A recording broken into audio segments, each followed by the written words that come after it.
Capítulo 8. El sol naranja de Bosdirda se estaba poniendo rápidamente.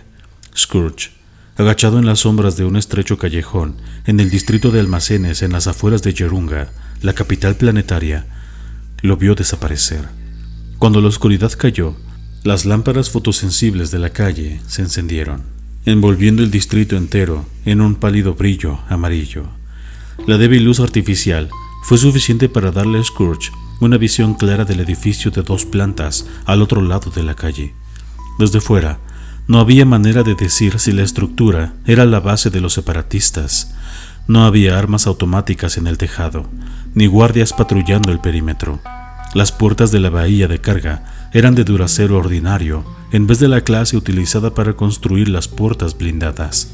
Las ventanas estaban ennegrecidas y varias cámaras de seguridad se movían de un lado a otro, vigilando la calle, pero nada de esto era inusual para los edificios de este distrito. En vez de fortificaciones militares, de que podrían atraer atención no deseada, los separatistas utilizaban el anonimato y el secreto para protegerse. No estarían preparados para la furia que estaba a punto de caer sobre ellos. Su comunicador pitó suavemente, seguido por la voz susurrada de Murtaugh. «El equipo está en posición». «Esperen mi señal», replicó Scrooge. «Denme tiempo para acabar con esas cámaras». «Podría haber droides allí adentro». Se unió a la conversación Sechel. «¿Estás seguro de que no deseas que el equipo de Murtaugh entre primero y despeje el camino?» Scrooge apretó los dientes. ¿Conocía Sechel los problemas de Scrooge para acabar con los droides en la planta de FDU? ¿Eran sus palabras una manera de decir: «Conozco tus secretos, conozco tus debilidades»? Por otra parte, si Sechel solo estaba haciendo una broma basándose en lo que había pasado en su última misión, entonces el sobreanálisis paranoico de Scrooge significaba que el pequeño psicofante baboso le había cogido. Ninguna opción le sentaba bien al señor Sith, particularmente dado que todavía no estaba seguro de si Sechel estaba intentando hacer que le mataran. «Recuerda el plan», le espetó Scrooge. «Los dos se quedan atrás hasta que yo dé la señal de despejado. No podemos arriesgarnos a que un disparo láser perdido acabe con el consejero favorito de nuestro Lord. Déjenos el trabajo sucio a mí y a tu equipo». «Entendido». Estuvo de acuerdo Murtaugh. Mantener a Murtaugh fuera de la batalla no era la mejor elección táctica, pero merecía la pena mantener a Sechel lejos de la acción. Scrooge no necesitaba estar mirando por encima de su hombro mientras estaba luchando contra los separatistas. Además, Murtaugh también estaría a una distancia segura, solo por si acaso resultaba ser un coconspirador. «Enviaré una señal una vez que le saque los ojos», dijo Scrooge, poniéndose en pie. Con cuidado de mantenerse en las sombras, Scrooge cruzó la calle hasta el edificio adyacente a la base y se arrastró hacia la parte trasera. Allí, localizó la escalera de servicio que subía por el costado del edificio y subió hasta el tejado, desde el que pudo mirar hacia el tejado de la base separatista. El hueco entre los edificios era sustancial, casi 10 metros. Scrooge calculó la distancia. Dio una docena de pasos hacia atrás. Después corrió hacia el borde y saltó sobre el precipicio. Subió las rodillas y se dobló para dar una voltereta hacia adelante cuando aterrizó, y entonces se puso en pie de un salto, con el sable láser desenvainado y listo. Había 4 cámaras en el tejado, montadas sobre astas en cada esquina. En una rápida sucesión se abrió a la fuerza y las arrancó una a una, enviándolas dando tumbos desde sus perchas a romperse en la calle de más abajo. «El objetivo es ciego. Entren», dijo a su comunicador. En la calle de abajo, pequeñas escuadras de soldados de Murtaugh se estaban aproximando al edificio. Scrooge esperó mientras lanzaban su primera oleada de granadas de centelleos y aturdidoras, seguidas por una ronda de fuego de supresión cuando los soldados se colocaron en posiciones a cubierto cerca de la puerta. Desde dentro, llegó el sonido de las carabinas láser cuando los separatistas devolvieron el fuego. Moviéndose rápida pero calmadamente, Scrooge cruzó el tejado hasta la escotilla construida en el centro. Unos cuantos segundos después, ésta se abrió y un par de separatistas emergieron, francotiradores saliendo del tejado para ocupar posiciones contra los atacantes de abajo. Scourge cortó en pedazos al primero con su sable láser. Luego agarró al segundo por la parte de atrás del cuello de la ropa y tiró de él para ponerle en pie. El joven le miró con un horror abyecto, con un pánico tan grande que ni siquiera pensó nunca en levantar su arma. El Lord Sith se alimentó del miedo del hombre, saboreándolo mientras el calor del lado oscuro se precipitaba a través de él, llevándose sin esfuerzo al francotirador. Dio 3 pasos rápidos hacia el borde del tejado y luego lo tiró. El grito aterrorizado del francotirador se interrumpió de repente, un segundo después por su impacto fatal contra el suelo de más abajo. Scourge se volvió y corrió de nuevo hacia la escotilla abierta. Pudo oír gritos frenéticos y fuego láser. Un instante después, una explosión sacudió el edificio entero, seguido por varios segundos de silencio. Otra ronda de fuego láser y gritos confirmó que el equipo de Murtaugh había abierto una brecha en la entrada. Scourge saltó a través de la escotilla que llevaba al piso superior del almacén. No había paredes interiores. Este consistía en una única habitación enorme. En el rincón más alejado de una escalera llevaba hacia el nivel inferior. Una fila de colchonetas recorría una pared, pero el propósito principal del espacio parecía ser el almacenaje. Cajas y baúles, para efectos personales, estaban desperdigados por todas partes, junto con una colección dispar de armaduras, armas y otro equipamiento militar. Una terminal de ordenador había sido colocada junto a las colchonetas, junto con 4 monitores en blanco que una vez habrían mostrado las imágenes de las cámaras de seguridad del tejado. Scourge registró todo esto sin un pensamiento consciente. Su concentración principal estaba en los 20 y tantos humanos que luchaban por ponerse su equipamiento de combate para unirse a la batalla escaleras abajo. Desafortunadamente para ellos, eso nunca iba a pasar. Como un viento rojo, Scourge pasó a través de sus filas, cortando a izquierda y derecha, cortando miembros y decapitando cuerpos. Estallidos violentos de la fuerza levantaban a sus víctimas y los lanzaba como muñecas de trapo, rompiendo huesos y quebrando cráneos. Los separatistas no ofrecieron virtualmente ninguna resistencia. Habían sido cogidos con la guardia baja. No habían esperado una emboscada desde el tejado. Estos no eran soldados. Eran hombres y mujeres ordinarios que solo habían recibido el entrenamiento más básico cuando se habían unido a la causa. El asalto repentino y salvaje de Scourge y la carnicería sangrienta que él dejó tras de sí les rindió al pánico. Él se alimentó de sus miedos primarios. A algunos los mató, a otros les dejó mortalmente heridos y retorciéndose en el suelo, con sus vidas aguantando durante 30 o 40 segundos mientras sus gritos de dolor, en tonos altos, alimentaban su sed de sangre. De haber coordinado sus esfuerzos los separatistas en un contraataque concentrado y organizado, podrían haber sido capaces de desafiarle, pero simplemente se dispersaron, corriendo para salvar sus vidas. Scourge se bebió el terror y la confusión de ellos y sintió el creciente poder del lado oscuro. Canalizó ese poder y lo reconcentró, enviándolo en oleadas que ondularon por la habitación y citando más a la retirada aterrorizada de sus enemigos. Cuando 2 mujeres se las arreglaron para resistir la ofensiva del miedo y luchar, él estaba sobre ellas en un instante, haciéndolas pedazos con unos tajos rápidos de su sable láser. Todos los demás estaban corriendo. Algunos huían escaleras abajo. Scourge les dejó ir. No conseguirían atravesar el equipo de Murtaugh. Otros intentaron ocultarse, escondiéndose detrás de cajas y baúles, pero Scourge no necesitaba verles para darles caza. Podía sentirles en la fuerza, temblando y sollozando silenciosamente, con sus mentes entorpecidas por la sorpresa, y él fue tras ellos de uno en uno, respirando con dificultad, no por el agotamiento, sino por la excitación. Se acabó en minutos. Solo entonces, de pie solo en mitad de los cuerpos, se dio cuenta Scourge de que los sonidos de la batalla de abajo habían terminado. Moviéndose rápidamente, cruzó la habitación y descendió las escaleras.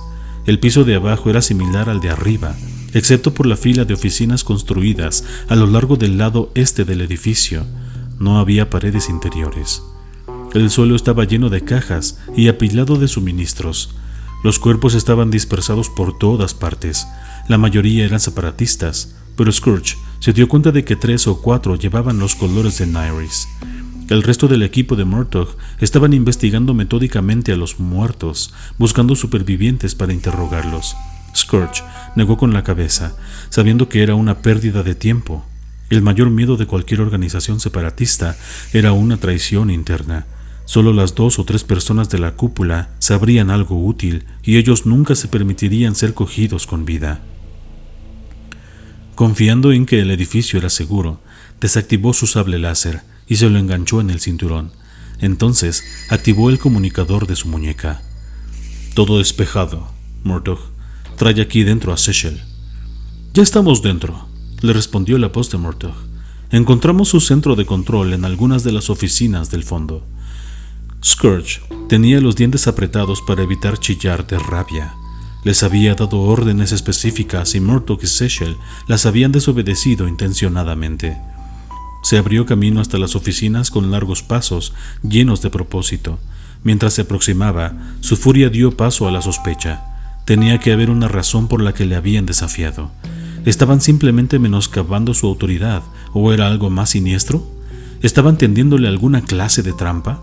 Cuando se acercó a las oficinas, vio a Sechel y a Murtaugh apiñados junto a una terminal de comunicaciones. Sorprendentemente, no había otros miembros del equipo de Murtaugh cerca. Scourge se aproximó cuidadosamente, explorando con la fuerza para ver si podía detectar cualquier amenaza inmediata. Ninguno se volvió cuando él se aproximó. La atención de ellos estaba concentrada enteramente en el comunicador. ¿Hay algún otro?, estaba preguntando Murtaugh. «No que pueda encontrar», replicó Sechel, «pero podría ser capaz de...» «Les di una orden a los 2», ladró Scourge cuando se acercó tras ellos. Ambos se volvieron para mirarle de frente. Los labios de Murtaugh estaban presionando fuertemente y él parecía haberse puesto pálido, pero Sechel parecía más divertido que asustado. «Después de que te fueras comprendí un fallo en tu plan», dijo con una sonrisa aduladora. «Si los separatistas tenían algo incriminador aquí en la base, probablemente intentarían destruirlo antes de que pudiéramos ponerles las manos encima. Le dije a Murtaugh que podría ser capaz de salvar algo si él podía meterme adentro. Pero cuanto más esperamos, menos oportunidad tendríamos de recuperar algo útil». Scourge no dijo nada, con los ojos fijos en Sechel, con una mirada penetrante. «Habríamos intentado contactarnos, pero ya habías comenzado la misión, no queríamos distraerte».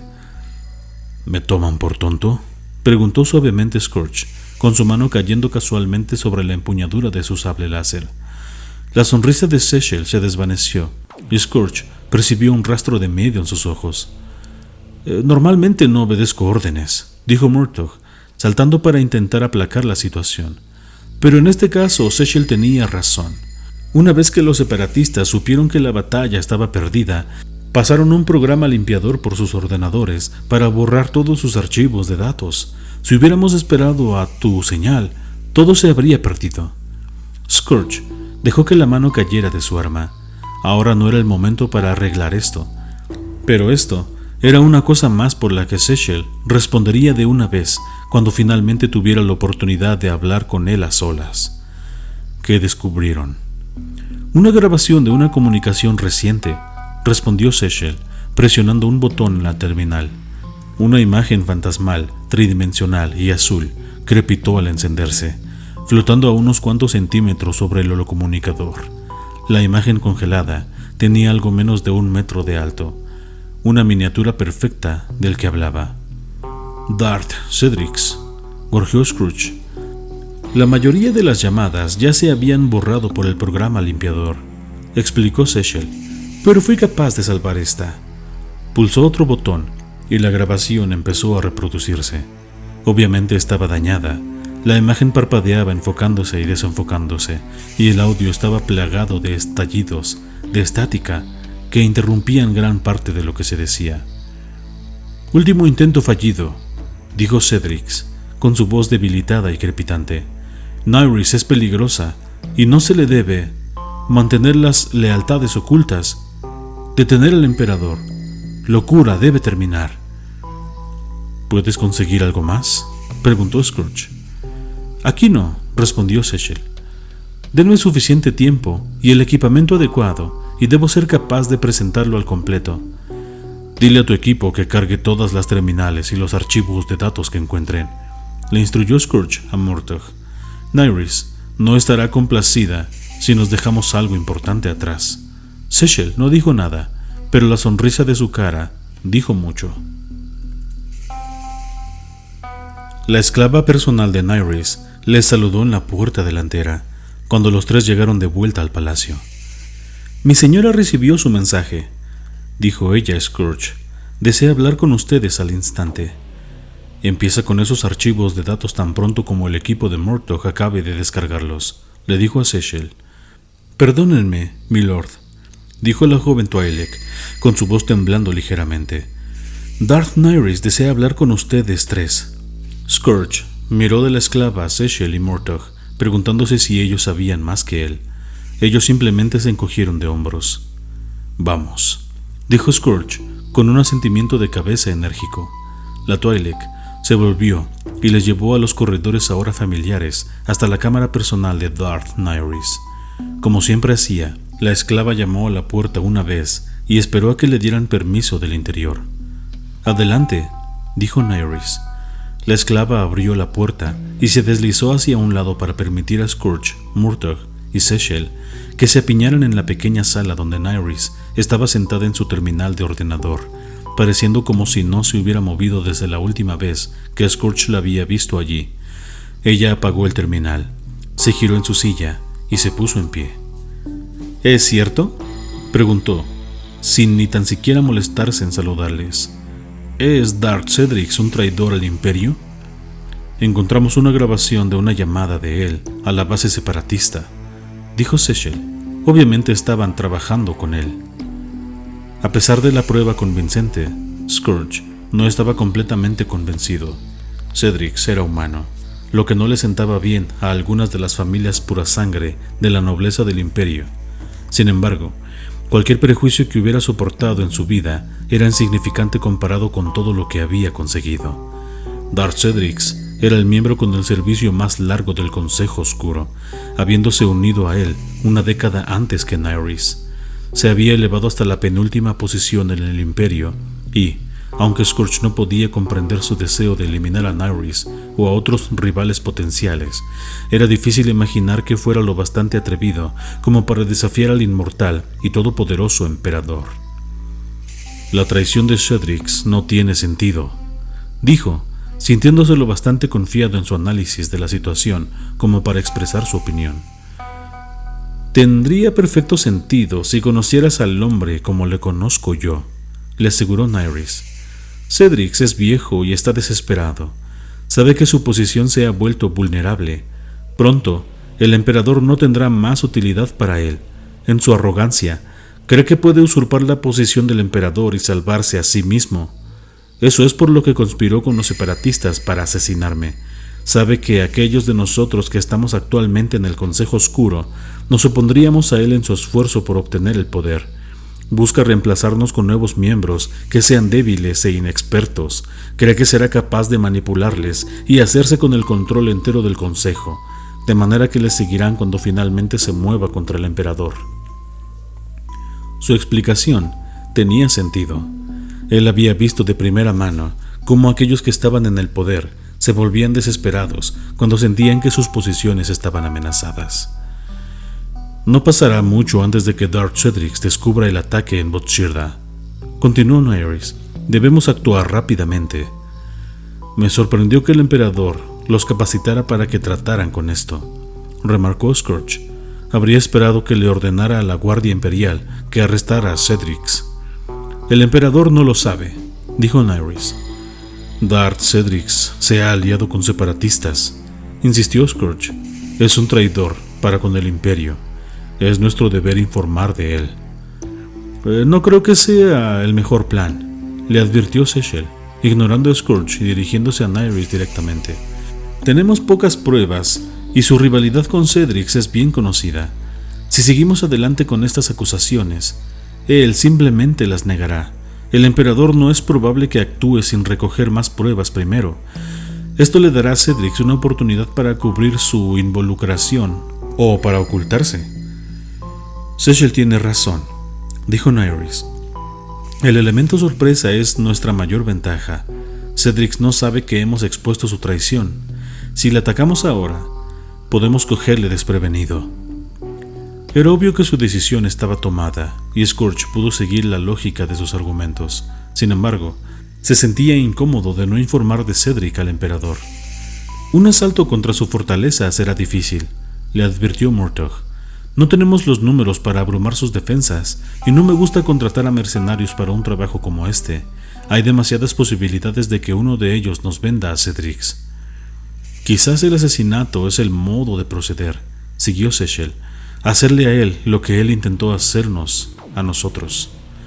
Necesitaríamos un asesino particularmente diestro y consumado, dijo Nyris. Ella miró a Scourge.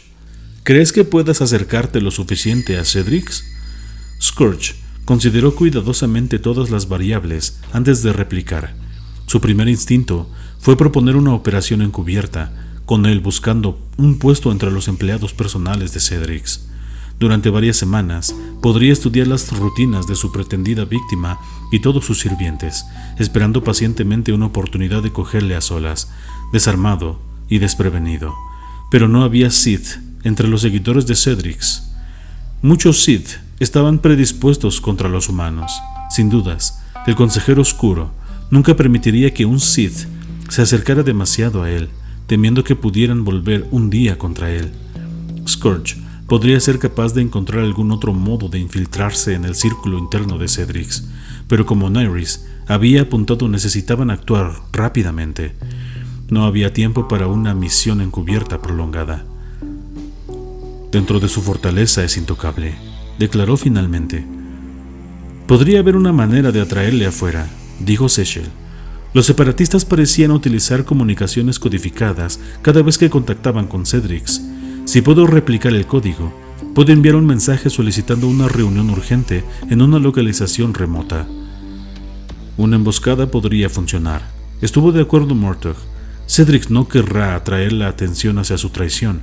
Como mucho, llevará con él a 2 o 3 de sus seguidores más leales. Con suficientes tropas, deberíamos ser capaces de acabar con él. No, dijo Nyris, negando con la cabeza arrugada. Cedric lo sentiría venir. A quien quiera que enviemos tendrá que ocultar su presencia en la fuerza hasta que Cedric entre en la trampa. Era obvio a quien se estaba refiriendo ella, pero Scourge todavía estaba poco dispuesto. Pedirme que mate a un miembro del Consejo Oscuro no es tan simple como hacen que suene. No esperaba que te negaras en rotundo a esta tarea, dijo Nyris. Ha cometido traición, se lo buscó él solo. Me han malinterpretado, dijo Scourge, eligiendo sus palabras cuidadosamente. El traidor humano se merece morir, pero es un señor oscuro de los Sith. Solo, ¿qué oportunidad tengo contra él? Debería haberlo sabido, dijo Sechel, sonriendo. Tienes miedo. Luchar una batalla que no puedo ganar no es valentía, le espetó Scourge. Es estupidez. Al menos tienes el coraje de decir lo que piensas, dijo Nyris. Ya tienes suficientes psicofantes, replicó Scourge mirando a Sechel. Nyris dejó ver una de sus sonrisas espantosas, enviando un escalofrío por la espalda debajo de Scourge. De alguna manera, él evitó estremecerse. Creo que nosotros 2 deberíamos continuar esta conversación en privado, dijo ella. Sechel y Murtagh inclinaron la cabeza y se fueron sin una palabra. Scourge estaba complacido de ver que fueron castigados con su repentina exclusión. Nyris no habló hasta que la sirviente Twi'lek hubo cerrado la puerta tras ellos. Tienes razón en ser cauteloso, dijo ella, pero subestimas tus propias habilidades. Los pensamientos de Scourge saltaron hacia la matanza en el almacén separatista. Recordó la energía y la euforia que había sentido. Pudo sentir que su poder estaba creciendo. Su conexión con el lado oscuro nunca había sido más fuerte, pero despedazar a soldados mal preparados no era lo mismo que enfrentarse a un Sith altamente entrenado. Cedric no vendrá solo, me superarán en número. Cedric se rodea de acólitos del lado oscuro. Tu talento te permitirá alimentarte de su poder y volverlo contra ellos. Cuanto mayor sea la conexión de tu oponente con la fuerza, más fuerte te vuelves. lo bastante fuerte para matar a un miembro del Consejo Oscuro? Contra mí no tendrías una oportunidad, replicó Nyris, pero Cedrix es viejo y está enfermo, y es humano. Son una especie inferior. Con las décadas, el lado oscuro ha demandado una tarifa demasiado alta para su cuerpo. Es una concha vacía de lo que fue una vez. Mantiene su posición actual solo debido a su astucia. Sus seguidores le obedecen sin cuestionarle, demasiado asustados de su reputación para ver cómo la edad ha causado estragos y le ha dejado debilitado. Nyris hizo una pausa, esperando la respuesta de Scourge. Él no estaba ansioso por ofrecer una sin considerar cuidadosamente todo lo que había descubierto. Creía lo que Nyris le había dicho sobre sus propias habilidades. Había sentido la verdad en sus batallas más recientes, pero no estaba preparado para confiar en ella. Si Cedrix era realmente tan débil como ella clamaba, ella no necesitaría la ayuda de Scourge para eliminarle. Lo cierto era que Scourge quería matar a Cedrix. No era solo su lealtad hacia el emperador, aunque creía firmemente que el único castigo adecuado para la traición era la muerte. Quería ponerse a prueba ante un miembro del Consejo Oscuro. Quería demostrarse a sí mismo y a Nyris que era digno de esta tarea. Si Darth Cedrix caía ante su mano, su nombre sería aclamado y temido a través del Imperio. Nyris estaría en deuda con él por eliminar a su rival, y el emperador le recompensaría por ejecutar a un traidor. Era improbable que fuera elegido para reemplazar a Cedrix en el Consejo Oscuro. Scourge todavía era demasiado joven, demasiado desconocido. No había forjado las alianzas políticas necesarias, ni se había forjado un grupo de sirvientes y seguidores. Sin embargo, este sería un primer paso atrevido. Haría que su nombre se conociera en los salones del poder, y cuando se abriera otra vacante en el Consejo, a lo largo del camino, en 5 o quizás 10 años, él sería el primer candidato. «Díganle a Zeshel que fije la reunión», dijo. Nyris sonrió de nuevo, pero esta vez Scourge no lo encontró tan inquietante. En su lugar, se encontró preguntándose si sería a ella a quien reemplazaría cuando finalmente ascendiera a su legítima posición.